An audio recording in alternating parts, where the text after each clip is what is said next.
May 1942, Aberdeen Proving Ground, Maryland. The morning sun cast long shadows across the testing range as Lieutenant Edward Ull steadied the 5F steel tube against his shoulder. In his hands rested what Army officials would later call one of the war's most revolutionary weapons. Though at this moment it was nothing more than scrap metal salvaged from a junk pile, a wooden rifle stock and a prayer that the contraption wouldn't explode in his face. 24 years old, fresh out of Lehigh University with an engineering degree and 5 Beta Kappa honors, Ewell had been wrestling with an impossible problem for weeks. The shaped charge grenade in his possession could penetrate 4 in of hardened steel. It could stop any tank the Germans had rolling across Europe. But at 312, no soldier could throw it far enough to avoid getting killed by his own target.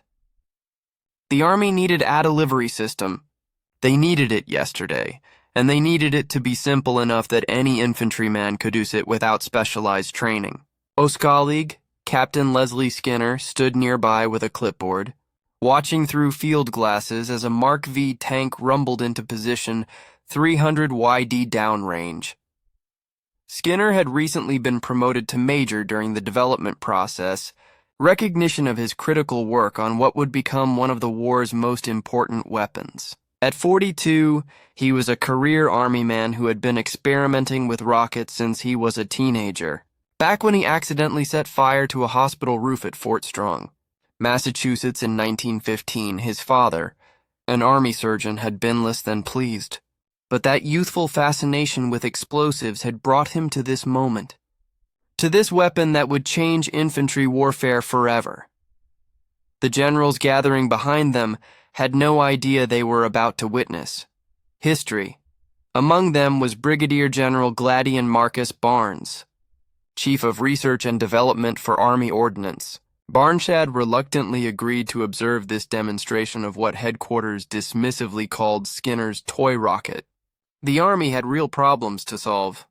American forces were woefully unprepared for the mechanized warfare sweeping across Europe and North Africa. While German Panzer divisions rolled through Poland, France, and deep into Russia, American infantry had essentially nothing that could stop a tank. Soldiers were being trained to run up and stick magnetic mines on enemy armor. The mortality rate for such tactics was predictably catastrophic. The weapon UOL hefted looked absurd. A simple tube open at both ends with makeshift sights fabricated that very morning from a bent wire coat hanger. Inside rested a thinned rocket with the shaped charge warhead. The firing mechanism consisted of a dry cell battery and a trigger salvaged from various sources. Nothing about it suggested military precision. Everything about it screamed desperate improvisation. Yet this crude assembly represented months of frustration, failure, and finally breakthrough. The story of how Ewell and Skinner created what would become known as the Bazooka begins not in 1942, but decades earlier in the mind of an American rocket pioneer whose work had been dismissed as fantasy.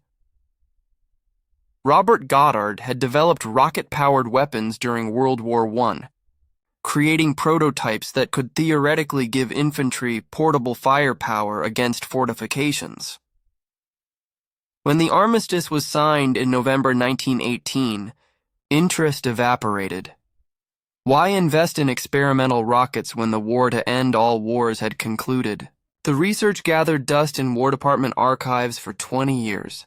By 1940, with German tanks crushing Poland and France, those archives suddenly seemed relevant again. Skinner, stationed at Indian Head Rocket Laboratory in Maryland, began pulling Goddard's old research. The science was sound. Solid fuel rockets could deliver explosive payloads with minimal recoil. The challenge wasn't propulsion. It was creating a warhead powerful enough to penetrate modern tank armor and a launcher simple enough for mass production. The shaped charge principle had been known since the 1880s, when Charles Monroe discovered that explosives with hollow cavities focused their destructive force into a narrow jet. By 1941, American ordnance engineers had refined this into the M10-shaped charge grenade. Tests showed it could burn through armor like a blowtorch, One problem, it weighed too much to throw effectively, and mounting it on a rifle barrel risked injury to the firer from the explosive backblast. Skinner sketched a tube-launched rocket system in December 1940. His superiors told him there was no suitable warhead. When the M10 arrived in 1942, suddenly the impossible seemed merely improbable. Skinner assigned the launcher development tool, who had joined his Special Projects Unit in June 1941. For weeks, Uhl experimented with different configurations: how to shield the operator from rocket exhaust, how to stabilize the projectile in flight, how to make sights accurate enough for combat ranges. The breakthrough came by accident, as many great inventions do. Uhl was walking past a scrap pile at the laboratory when he spotted a steel tube approximately 5 ft long and 60 mm in diameter. Something clicked. He picked it up, held it to his shoulder, and realized it was almost exactly the same diameter as the M10 grenade. The rocket could sit inside the tube.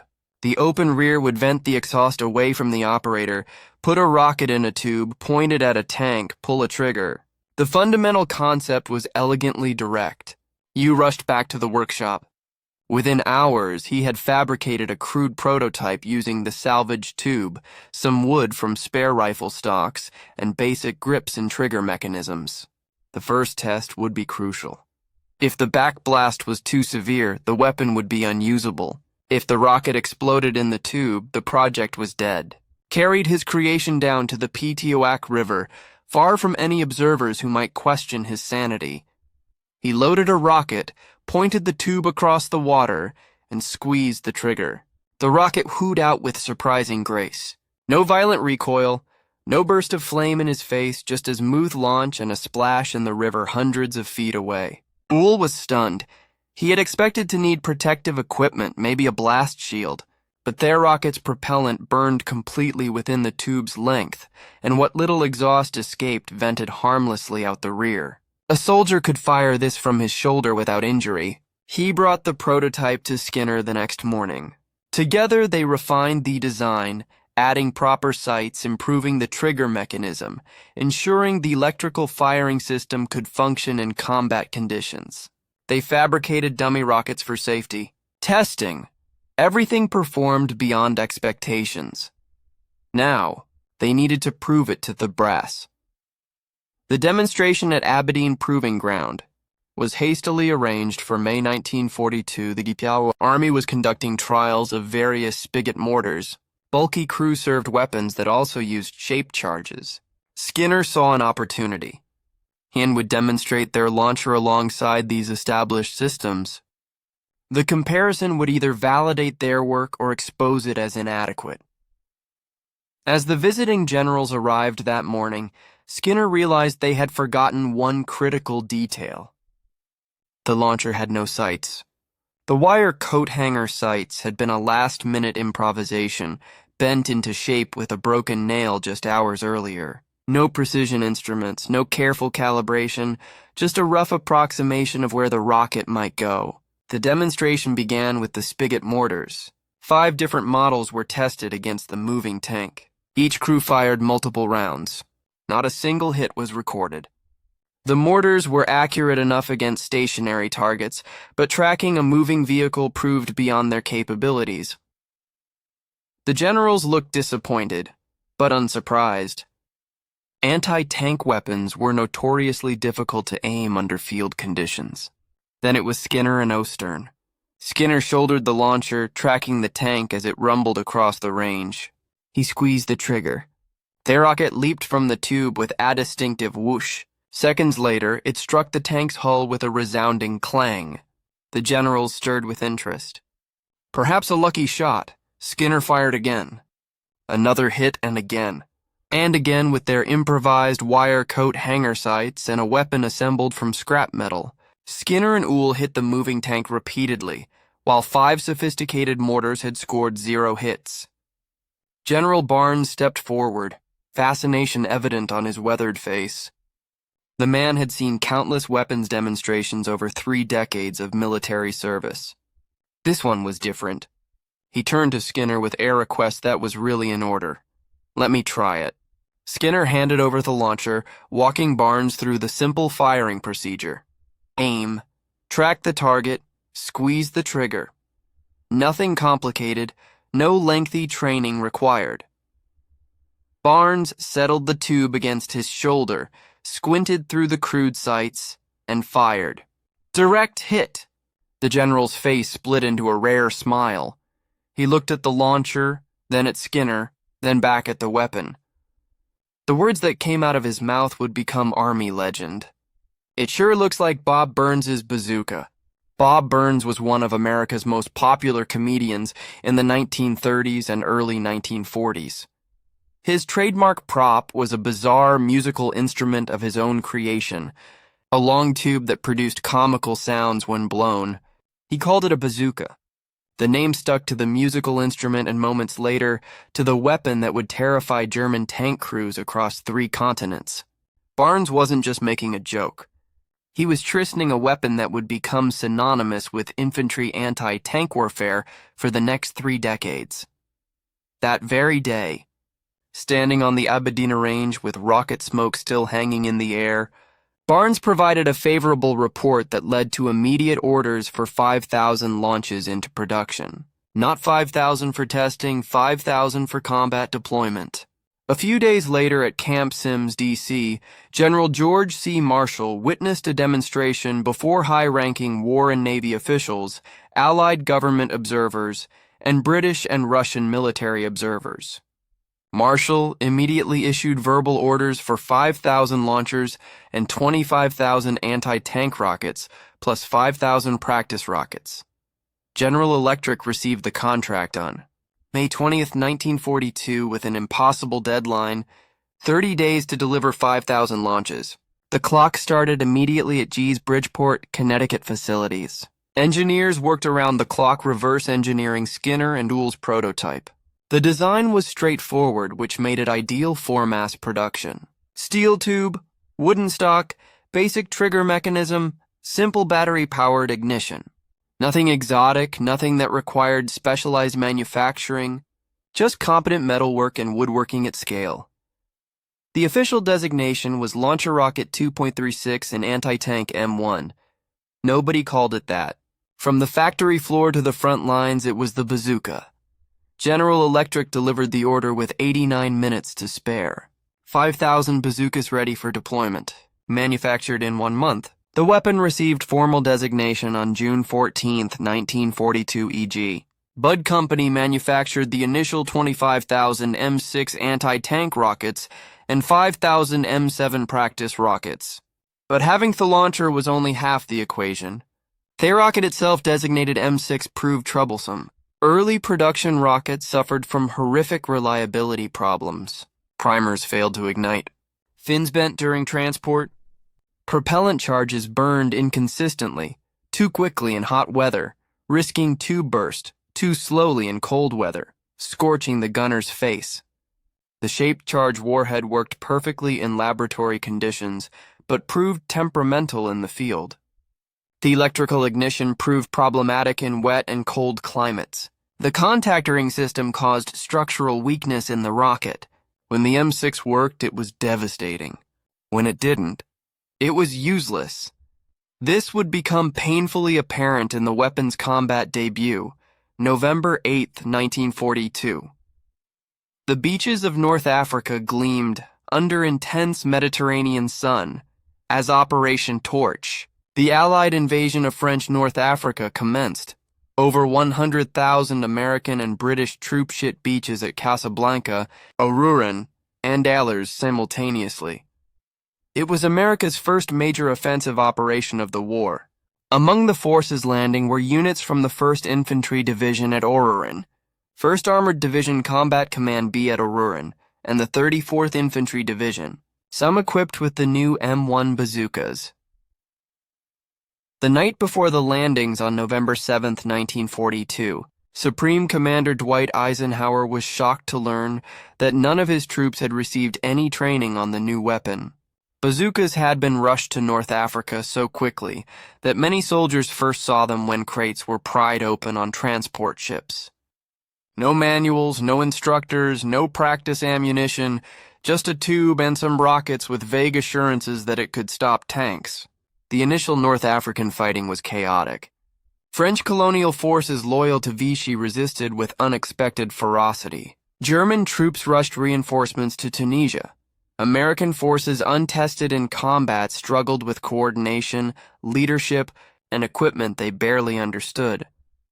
The bazooka saw little to no meaningful combat use during the torch landings themselves. The weapon that had performed brilliantly at Aberdeen was failing before it even reached the battlefield. The first documented combat use occurred during the Tunisia campaign that followed. The 168th Infantry Regiment of the 34th Infantry Division received their first shipment of bazookas on February 12, 1943, during the Battle of Kasserine Pass.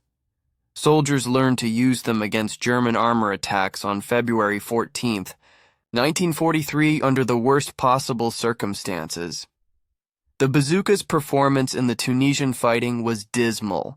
The unreliable M6 rockets misfired constantly. Soldiers who had never trained with the weapon couldn't judge distances or leading angles for moving targets. The electrical firing system proved vulnerable to moisture and rough handling. Battery contacts corroded in the salt air. Rocket propellant absorbed humidity, burning incompletely or not at all. After months of combat in Tunisia, Army ordnance officers compiled a disturbing assessment. An American general visiting the Tunisian front in 1943 after the close of combat operations could not find any soldiers who could report that the weapon had actually stopped an enemy tank. Not a single verified tank kill could be attributed to the bazooka. Soldiers reported firing at enemy armor only to watch rockets bounce off, fail to detonate, or miss entirely. In May 1943, the Army suspended further deployment of the M1 bazooka. The entire program seemed on the verge of cancellation, millions of dollars invested in a weapon that couldn't accomplish its primary mission. But Skinner, Uhl, and the ordnance engineers at Aberdeen refused to give up. They began methodically addressing each failure point.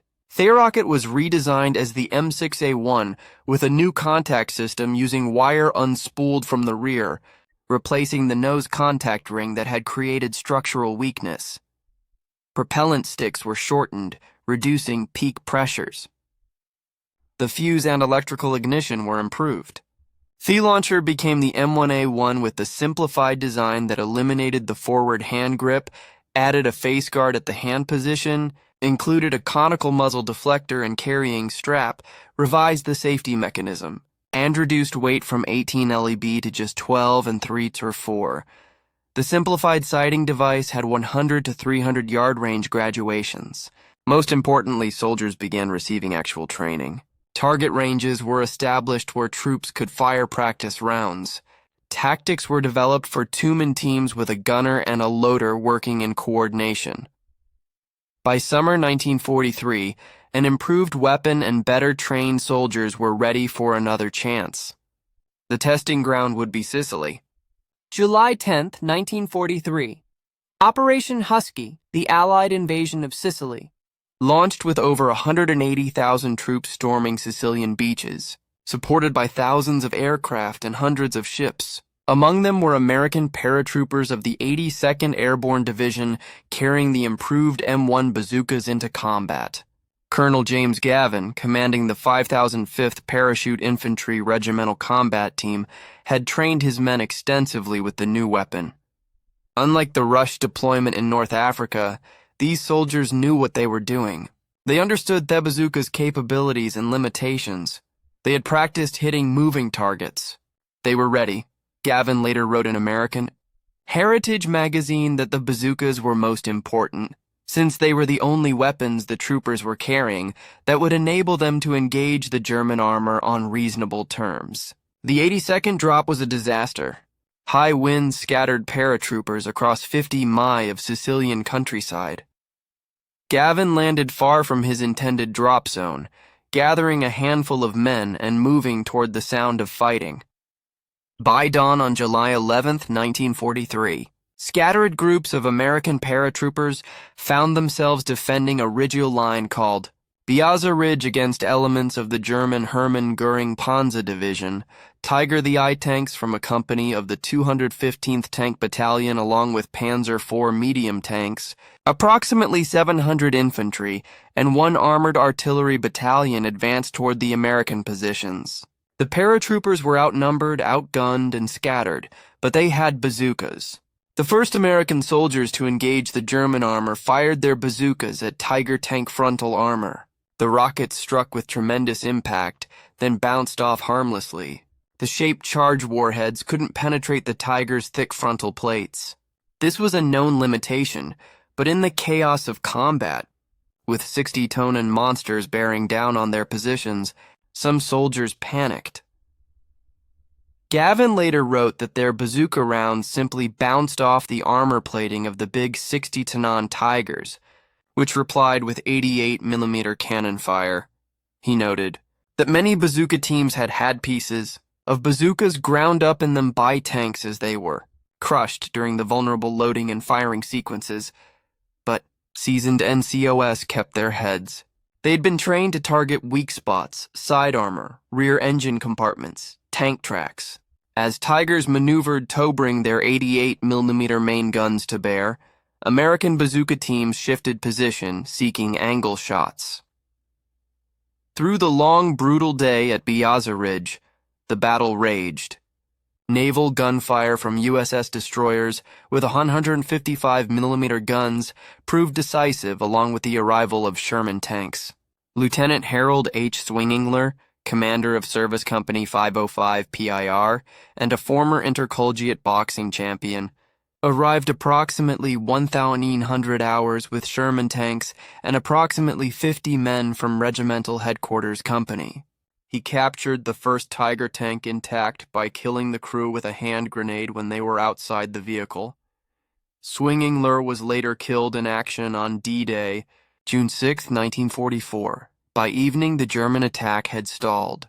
The Hermann Göring Division withdrew, having suffered losses. At least one Tiger was captured intact, and Germans withdrew, leaving equipment behind. For the broader Sicily campaign that continued through August 17, 1943, M1A1 bazookas are credited with destroying 4 medium German tanks and 1 Tiger I. The Tiger kill was described in military histories as achieved through an improbable hit, reportedly through the driver's vision slot, though specific details of this engagement, including exact date, location, unit designation, or soldier names have not been documented in available sources. Gavin's after-action report praised the bazooka's effectiveness when properly employed by trained soldiers against appropriate targets. The weapon had proven itself when used correctly. News of Sicily's success spread rapidly through American forces. Soldiers who had been skeptical after North Africa began requesting bazookas for their units. Training became standardized across all divisions. Tactics were refined and codified. The bazooka was no longer an experimental weapon. It was standard infantry equipment. But the most significant impact was on the enemy.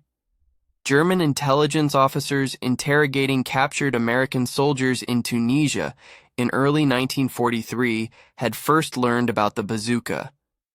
Additional examples were captured in late 1942 on the Eastern Front from Soviet Red Army forces who had received them through Lens, and more were captured in February 1943 during continued Tunisian fighting German ordnance. Experts examined these specimens with great interest. The shaped charge warhead was sophisticated, using principles German scientists understood well, but the delivery system was brilliantly direct in its approach. The Germans immediately began developing their own version. By 1943, German troops were using the Raketen Panzerbuka 43 with the improved RPZ-B 54 model entering service in February 1944, nicknamed the Panzer Schreck or Tank Terror, and officially designated Offenrohr or Stovepipe due to the copious smoke it produced. The weapon was essentially a scaled-up bazooka. It increased the warhead diameter from 60mm to 88mm, enabling armor penetration of 160 to 230 meter depending on conditions, roughly double the American Bazooka's 76 to 102 millimeter capability. The Germans had copied the design so closely that American soldiers could recognize it immediately. But the Panzerschreck had significant drawbacks. Unlike American bazooka rockets, which burned their propellant completely within the launch tube, Panzerschreck rockets continued burning for 2 meters after leaving the muzzle. This created an enormous backblast that could seriously burn the operator. German soldiers had to wear protective ponchos, heavy gloves, and gas masks without filters when firing. Later models added a blast shield, but this made the weapon heavier at 24 lb compared to the M1A1's 13 lb. In combat, that weight difference mattered enormously. American bazooka teams could move quickly, take a shot, and relocate before enemy forces could react. Panzerschreck teams burdened with protective equipment and a heavier weapon were less mobile. The massive backblast also created enormous smoke clouds, revealing the shooter's position to every enemy within visual range. Approximately 300,000 Panzerschrecks were produced during the war. As 1943 turned to 1944, the bazooka underwent continuous improvement. The M9 model, introduced in October 1943, featured a two-piece design that broke down for easier transport, crucial for airborne operations. The assembled length was 61 in, disassembled 31.5 in, weight was approximately 15.87 lb unloaded. Metal furniture replaced wood. Most significantly, a new Magnavox T6 trigger magneto replaced the troublesome battery ignition system, eliminating countless malfunctions. The General Electric T43 aperture sight was replaced in September 1944 with the Polaroid. T90 optical reflector sight, rate of fire, increased to 10 rounds per minute. Production totaled 26,087 units. The improved M9A1 was introduced in June 1944 with better coupling mechanisms for the launch tubes. This became the most numerous variant, with 277,119 units produced by war's end. Most importantly, the M6A3 rocket entered production in late 1943 with a blunt hemispherical nose that prevented deflection of sloped armor. The new circular fin assembly improved flight stability. More effective shaped charge a standoff and improved. Propellant made it more reliable across temperature ranges. This rocket could penetrate 3.5 to 4 in 89 to 100 mean twin of armor. Plate reliably at effective ranges of 250 to 300 WWII soldiers, who had cursed the bazookas early. Unreliability now praised its effectiveness. The weapon became particularly valuable in the Italian campaign, where mountainous terrain favored defensive positions and made tank warfare difficult. German forces fortified villages on hillsides using narrow valleys as killing zones. American infantry advancing through these valleys faced machine gun nests, mortar positions, and dug-in armor in prepared positions. Bazookas proved ideal for this environment.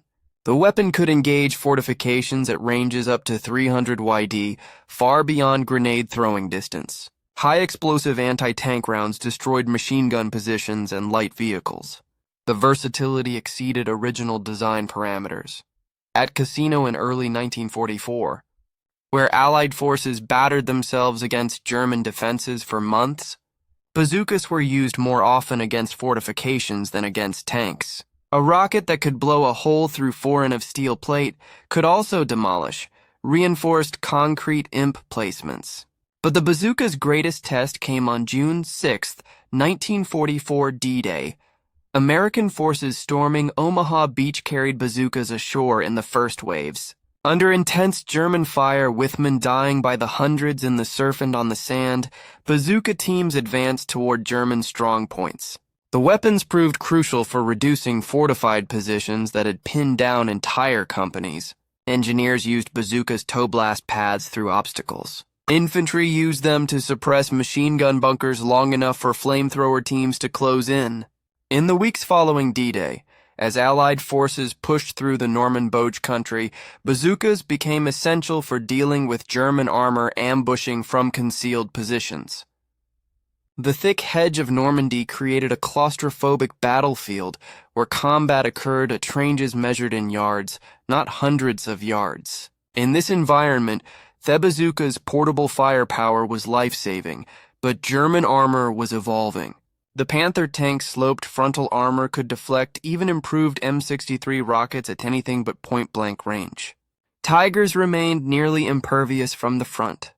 American soldiers learned to work in teams with riflemen suppressing enemy infantry, while bazooka teams maneuvered for side shots. General George Patton, commanding 3rd Army, wrote that the purpose of the bazooka was to be used as a last resort, in keeping tanks from overrunning infantry with range held to around 30 yard. 30 yard, less than 100 ft.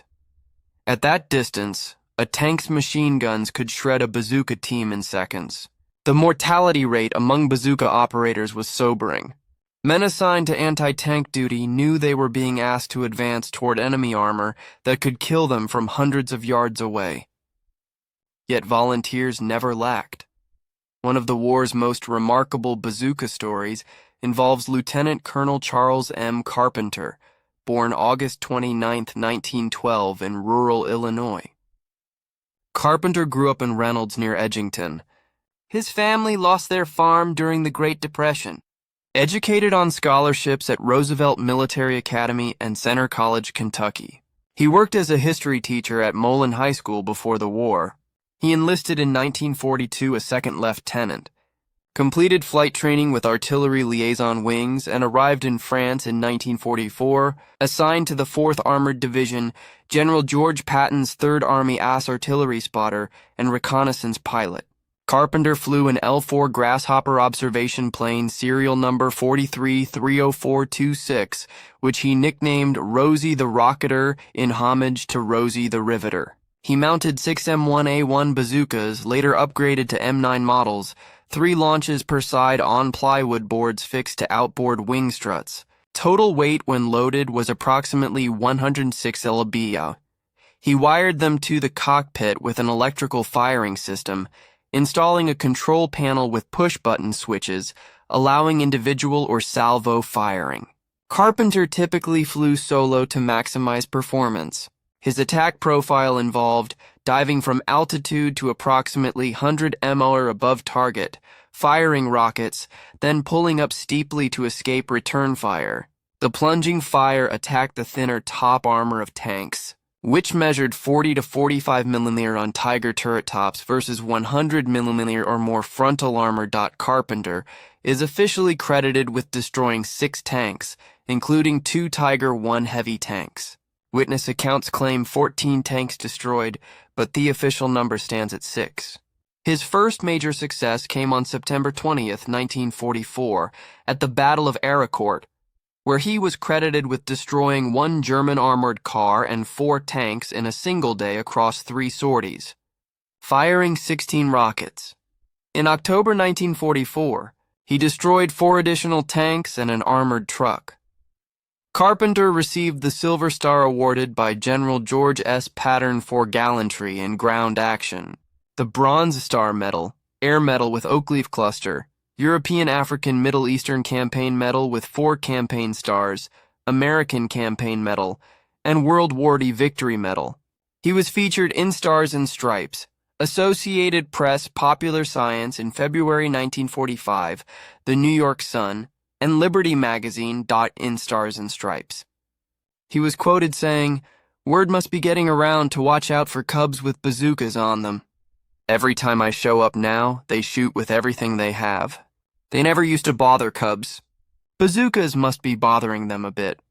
Carpenter was diagnosed with Hodgkin's lymphoma in 1946 and given a 2-year prognosis. He returned to teaching at Urbana High School, Illinois, and lived until March 22, 1966, approximately 19 years beyond his prognosis. His aircraft, Rosie the Rocketer, serial 4330426, was restored and has been displayed at the American Heritage Museum in Hudson, Massachusetts since 2020. His daughter, Carol Carpenter Aki, co-authored a 2020 biography, Bazooka Charlie, The Unbelievable Story of Major Charles Carpenter and Rosie the Rocketer. Other remarkable accounts emerged from the war. Private First Class Francis Sherman Curry of Company K, 20th Infantry Regiment, 31st Infantry Division, earned the Medal of Honor for actions on December 21, 1944, at Malmedy, Belgium. When German tanks overran American positions, Curry and 5 soldiers withdrew into an abandoned factory. Finding a bazooka without ammunition, Curry ran across the street under heavy fire to secure rockets from an abandoned half-track. His Medal of Honor citation reads, "Sergeant Curry found a bazooka in the building and crossed the street to secure rockets." Meanwhile, enduring intense fire from enemy tanks and hostile infantrymen who'd taken up a position at a house a short distance away. In the face of small arms, machine gun, and artillery fire, he with a companion knocked out a tank with one shot. Curry later stated that by what he would call a miracle, the rocket hit the exact spot where the turret joined the chassis and disabled the vehicle. Curry lived until October 8, 2019, and gave multiple interviews throughout his life. First Lieutenant Waverly Wright Deacon Ray of Company D, 505th Parachute Infantry Regiment, 82nd Airborne Division, led a bazooka team against German positions near a railway bridge in Normandy in June 1944. When rounds fell short, he took the bazooka himself and moved closer to get within effective range. He was struck by machine gun fire and died of his wounds. Lieutenant Colonel Vandervoort considered WWII the 82nd Airborne Division's undiscovered World War II equivalent of Sergeant Alvin C. York, Albert Dargo, 19 years old and a member of a 90mm anti-aircraft gun crew, volunteered with Roland Seaman on December 19, 1944 near Stoumont, Belgium, when brass sought volunteers to go after German tanks. Dargo had never fired a bazooka before. In a 2014 Washington Post interview at age 89, he recalled, "I knew I was going to get it before I got down there, but God was with me." After hitting one of 4 German tanks backed by infantry, he said, "I pulled the trigger, and you never heard such a racket and noise when that thing hit. I heard them hollering and screaming. The lieutenant asked him to make sure, and he went down again with a reloaded weapon." Wilbur Billbrunner, serving with Army engineers, used his M9 bazooka in 1945 near Dortmund, Germany, to destroy a German half-track blocking Autobahn underpasses. In a 2004 oral history with the Veterans History Project at the Library of Congress, he stated, "It must have had ammunition because it blew, I'd say 100 ft in the air, but it blew up. I was glad we weren't any closer than we were." On January 4, 1945, during Operation Nordwind near Rimling, France and Alsace, Jagdtiger No. 134, the heaviest armored fighting vehicle in World War II at 79 tons, was struck in vulnerable side armor by either a bazooka or M36 tank destroyer. This caused an ammunition detonation that killed the entire crew, marking the first Jagdtiger lost in combat. Despite 250mm frontal armor that was practically invulnerable, the side armor measured only 80mm. During the Battle of the Bulge on December 17th to 18th, 1944 at the twin villages of Krinkel-Roserath and the crossroads of Lyell in the Ardennes, bazookas accounted for knocking out over 20 German armored vehicles. While not the deciding factor in the American ability to hold these key points, it demonstrated the weapon's effectiveness in desperate close combat. In the Pacific Theater, the bazooka faced different challenges. Japanese tanks were lighter and more thinly armored than German vehicles, making them easier targets. But Japanese defensive tactics emphasized bunkers, caves, and fortified positions rather than mobile armored warfare. American Marines and Army troops used bazookas primarily against fortifications. The weapon proved ideal for destroying Japanese pillboxes without requiring soldiers to close to suicidal ranges. White phosphorus rockets were particularly effective against caves and bunkers, as the burning phosphorus created toxic smoke that forced defenders out into the open. On Iwo and Okinawa, Bazooka teams worked closely with flamethrower units, using rockets to blow open fortified positions that flamethrowers then cleared. However, the Pacific's climate posed unique problems. Heat and humidity wreaked havoc on the Bazooka's electrical system in M1 and M1A1 models. Soldiers experienced frequent misfires. The rubber grips deteriorated rapidly. Metal components corroded despite protective coatings. The M9's magneto-ignition proved more reliable than the earlier battery system, but problems persisted. By war's end in August 1945, American forces had accumulated vast experience with shoulder-fired rocket launchers. From June 1942 through May 1945, American industry manufactured 476 628 bazookas of all models. The production breakdown was M1 with 112,790 units produced from June 1942 to August 1943 M1, A1 with 59,932 units. From July to October 1943 M9 with 26,087 units from October 1943 to June 1944 M9A1 with 277,819 units. From June 1944 to May 1945. 1945 and M18 with only 500 units. Produced from April to August 1945, of which only 350 saw combat. General Electric produced approximately 1.6% of all bazookas.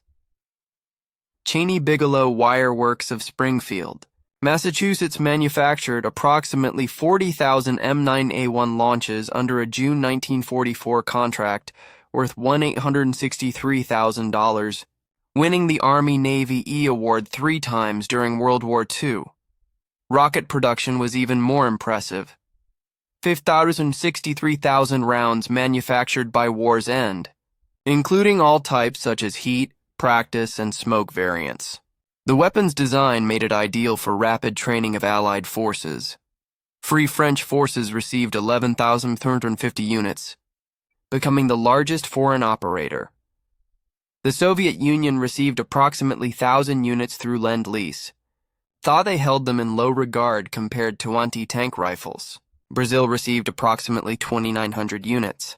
The United Kingdom 2,100 units, China 2,000 units, Canada approximately 170 units, and Czechoslovak insurgents received 162 units delivered via airlift during the Slovak National Uprising in September-October 1944. As the war entered its final months, a troubling reality emerged.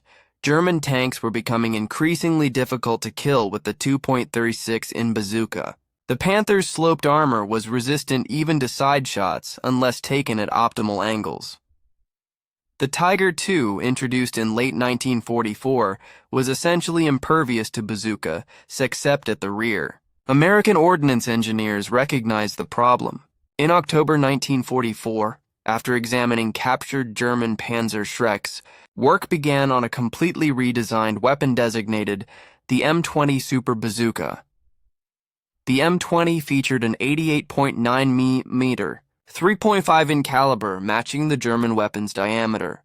The launcher was constructed of two-piece aluminum alloy, measured 60 in assembled or approximately 33 in disassembled, and weighed 14.3 lb unloaded.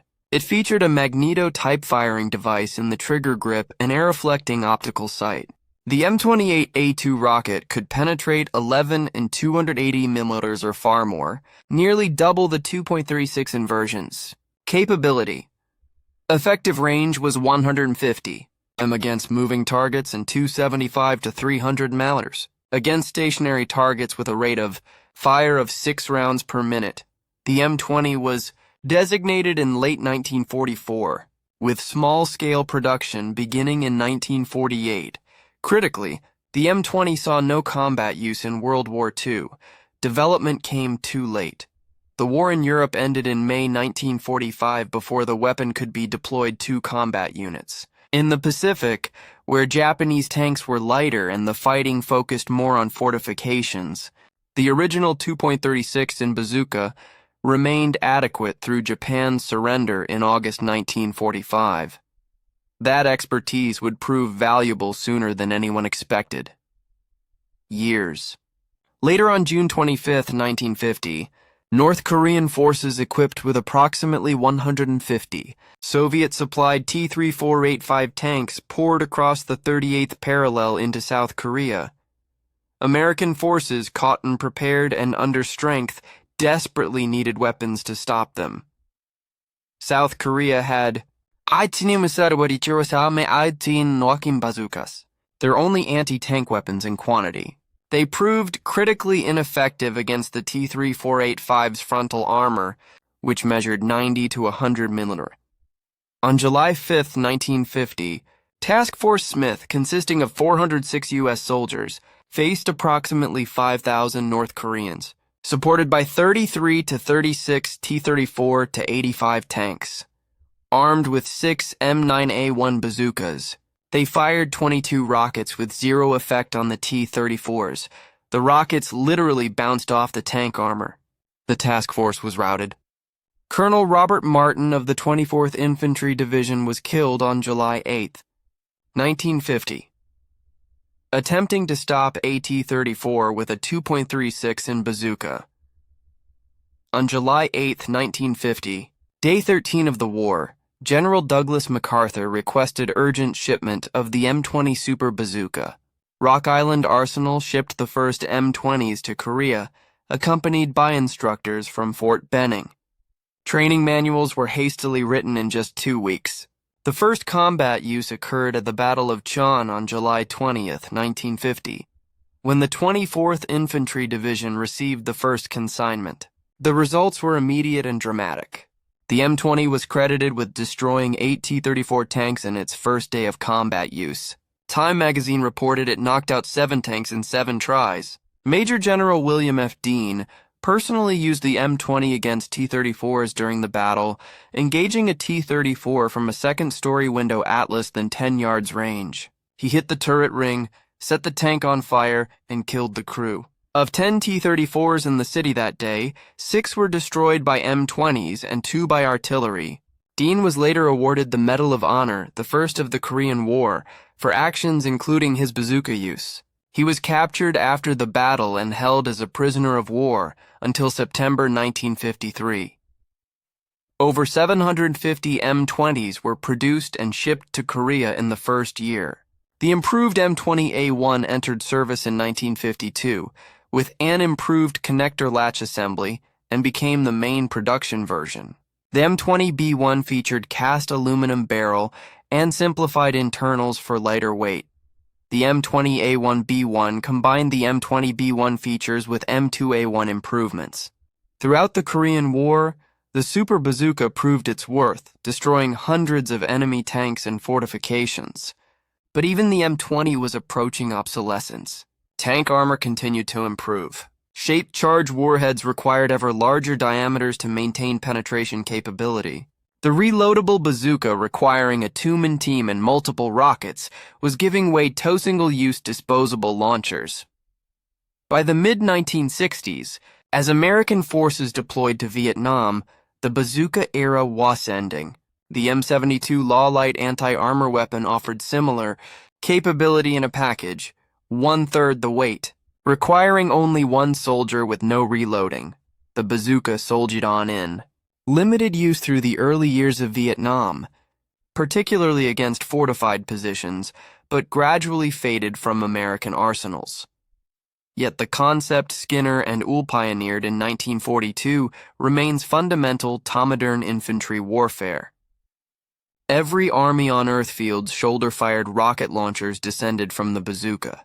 The AT-4, the RPG-7, the M136, the Panzerfaust III, and dozens of modern weapons all trace their lineage to that crude tube, all spotted on a scrap pile. The shaped charge warhead remains the primary method for defeating tank armor at infantry ranges. The psychological impact was as important as the technical specifications. Before 1942, tanks were nearly invulnerable to individual infantrymen. The bazooka changed that calculation. Suddenly, Two men with 50 lb of equipment could destroy a 50-ton vehicle. Tank crews could no longer ignore infantry. This fundamentally altered tactical doctrine. Combined arms doctrine became absolutely essential. Tanks operating without infantry cover were suicidally vulnerable.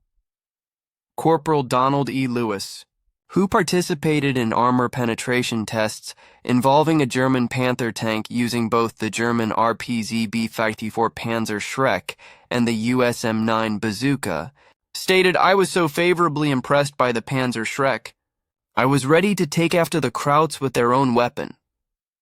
He informed superiors the Panzer Schreck was far superior to the American Bazooka, demonstrating that American forces recognized the limitations of their weapon even as they used it effectively. When Leslie Skinner died on November 2, 1978, at age 78 in Clearwater, Florida, obituaries across America credited him with co-inventing one of World War II's most influential weapons. After the war, he was sent to the Pacific Theater in July 1945 to organize ordnance supply. In 1945, he was assigned to California Institute of Technology to establish an ordnance sub-office. He retired from the Army as a colonel in 1948 with the Legion of Merit, then joined Aerojet Engineering Corporation in Rancho Cordova, California. In 1950, he was recalled for the Korean War and commissioned in the U.S. Air Force, establishing a weapons test facility at Eglin Air Force Base, Florida, from 1950 to 1952. After his second military retirement in 1952, he worked as a consultant for Oerlikon Group Weapons Manufacturing until 1970. He then moved to Bear Bluffs, Florida, and took up sculpture, channeling his creative energy into art. He was buried at Arlington National Cemetery and received the Hickman Award from the American Rocket Society. Edward lived longer, passing away on May 9, 2010 at age 92 in Oxford, Maryland, from complications of a stroke. After leaving the U.S. Army in 1947 as lieutenant colonel, he worked for Glenn L. Martin Company, then Martin Marietta from 1947 to 1959 on guided missile projects, eventually becoming vice president of engineering. From 1959 to 1961, he served as vice president of Ryan Aeronautical Company. In 1961, Ull joined Fairchild Engine and Airplane Company, later Fairchild Industries, as president. He was named chairman in 1976. From 1961 to 1985, he oversaw the transformation from military aircraft manufacturer to aerospace Fortune 500 company.